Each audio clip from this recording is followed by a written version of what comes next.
all grab hold of it.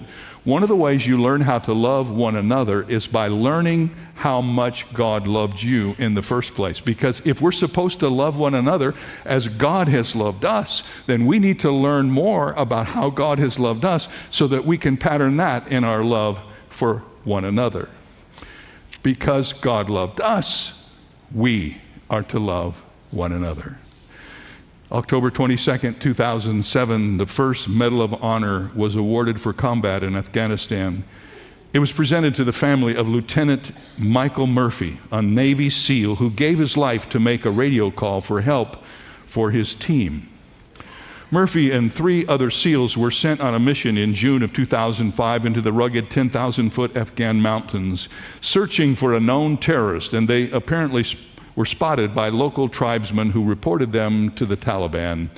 And Murphy's team was trapped by 50 enemy troops who surrounded them on 3 sides, forced them into a ravine, and all 4 men began to sustain wounds and were out of ammunition.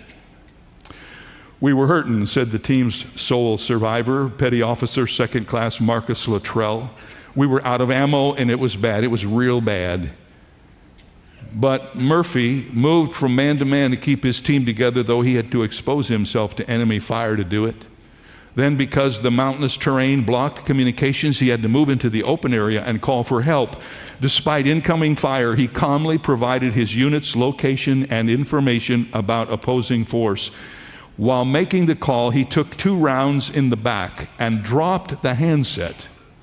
But he managed to retrieve it and complete the call, even telling the person at the other end, "Thank you," while he was in this wounded condition.